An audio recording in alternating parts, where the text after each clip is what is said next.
Have you ever stopped to think about what happiness truly is? The only reason we ever want anything is because we think the having of it will make us happy. But have you ever thought about what happiness actually means to you? Have you defined what joy, happy, or even success look like to you?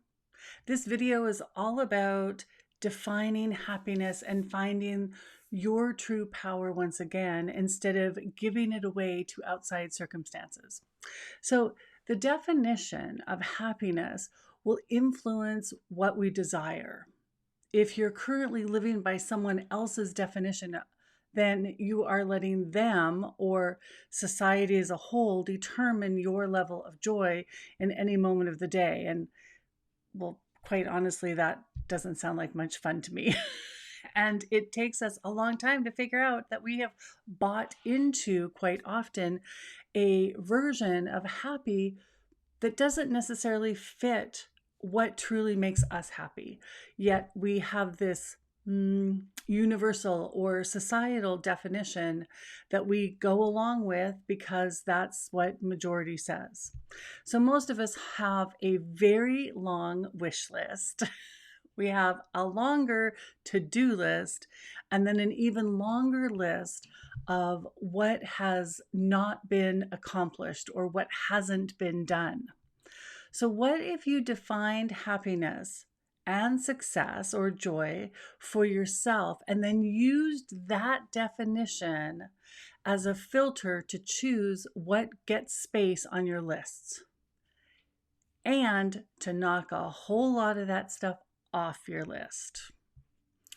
The clear thought of happy for yourself gives you the power to choose what you desire rather than wasting time on someone else's definition. And let me tell you, we spend a lot of time trying to live up to what we think happiness should look like or should be, or taking examples from our family or a group of people. If your parents or your family as a whole have these ideas of what success looks like or what happiness should look like, then where did they get it from? They probably inherited it from the generation before, who inherited it from the generation before. So here we are today running our lives by the definition that was defined ages ago and probably doesn't fit in with what we currently want or desire in our life. So notice for yourself, the invitation from the angels is always the invitation. Notice that you're creating either a clear thought of what happy is or you're defining it by someone else's description. So while you're choosing the definition, you create the feeling from a memory or dreaming of the future. That's how we kind of get down to it. And at the end of this video, we're going to do an exercise that will be really easy and get you a lot of clarity on defining happiness or success. You can use it in any genre you like for yourself. So notice when we're defining it, that we are creating a physical sensation of happy in the current moment without any of the external factors taking place.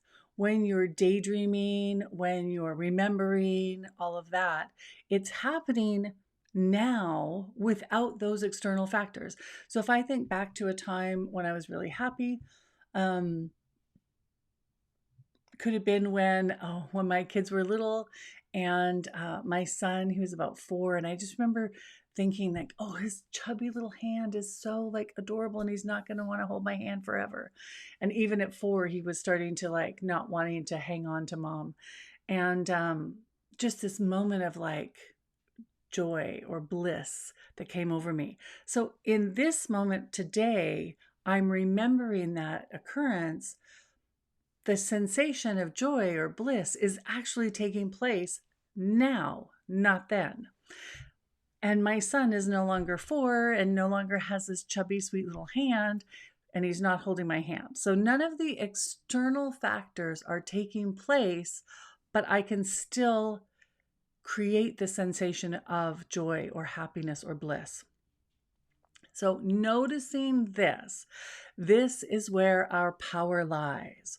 Knowing that this feeling can be recreated and is available at any time, with or without the external evidence or the external stimuli that happened in that moment. When we're not looking outside for evidence, we are the sole creator and are and out we are the most powerful in that moment. We are the sole creators of our life.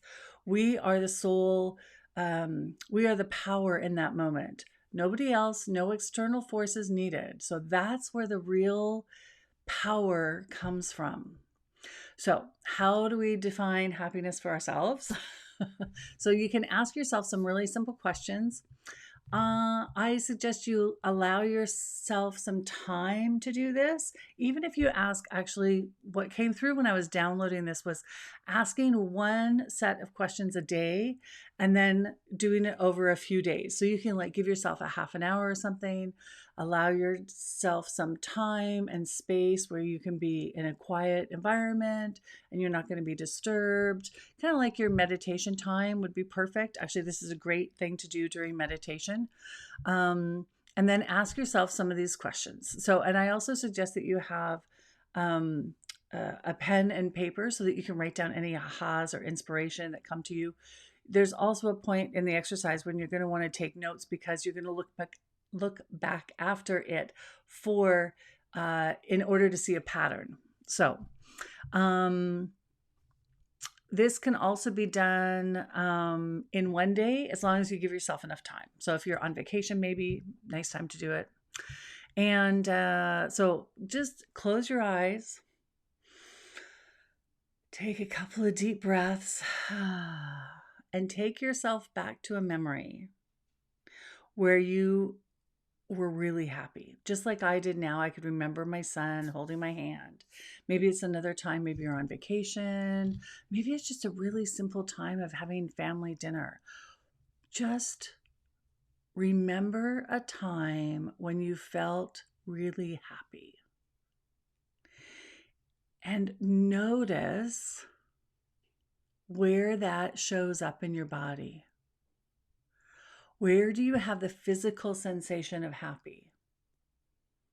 Does it show up in your chest? Maybe it just radiates everywhere.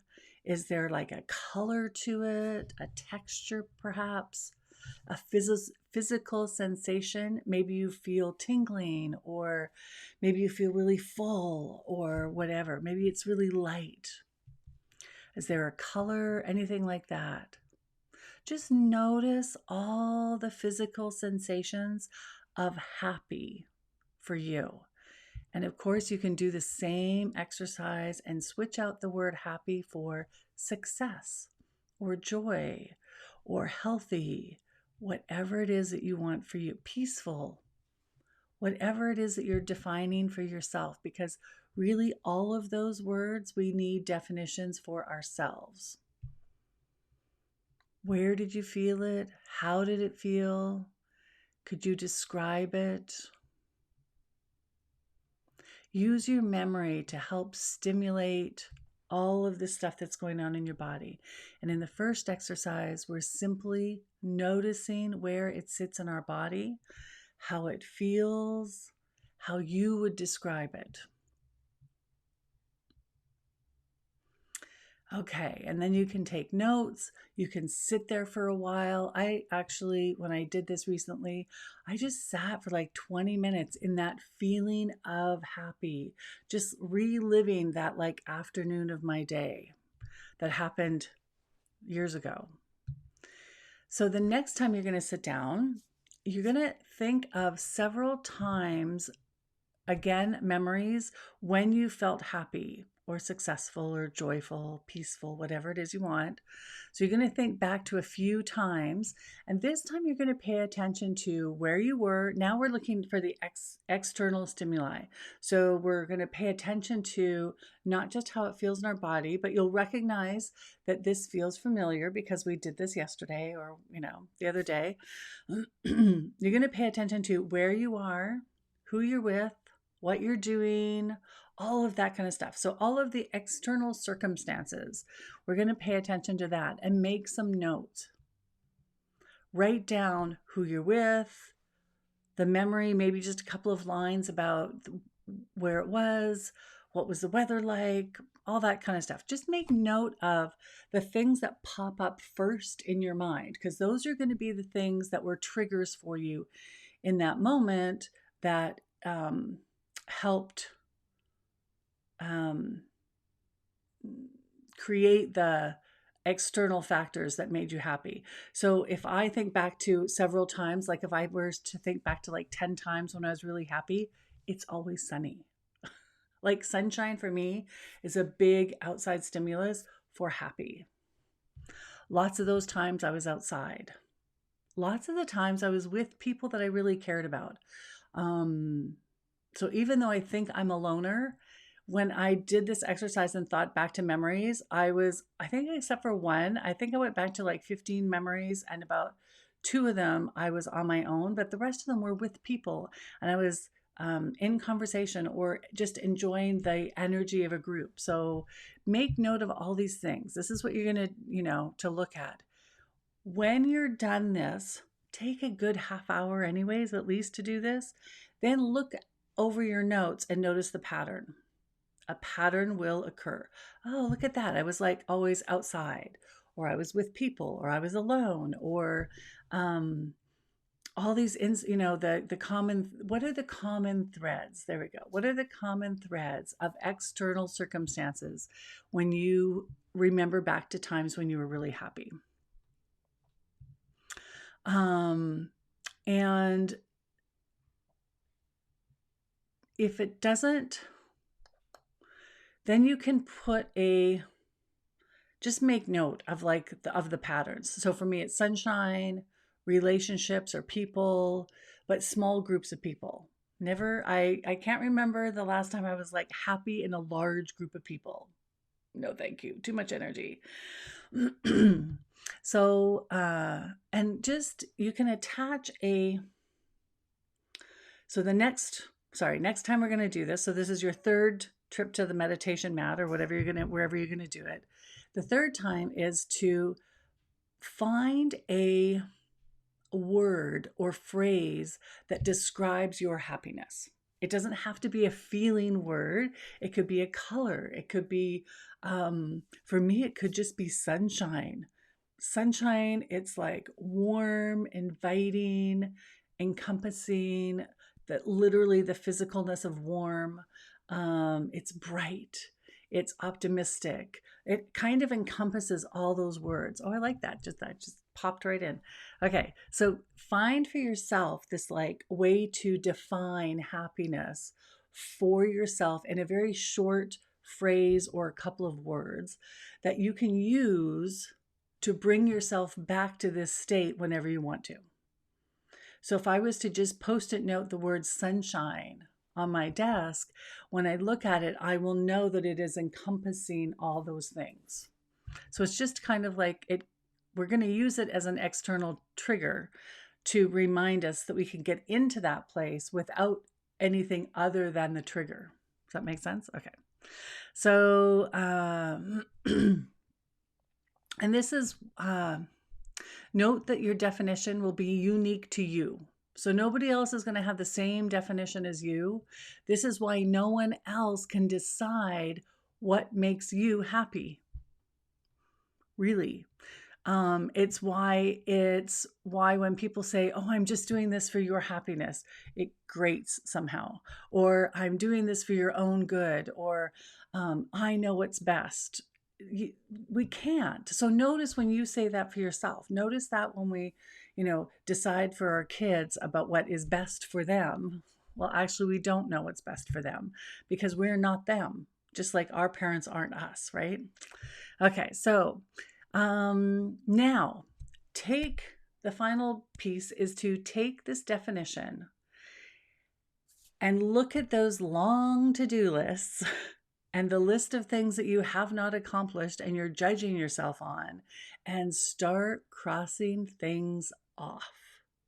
It's like, you know what? I don't need $1 million. You can cross that one off. I don't need a job that requires me to work 60 hours a week to make me happy or feel successful.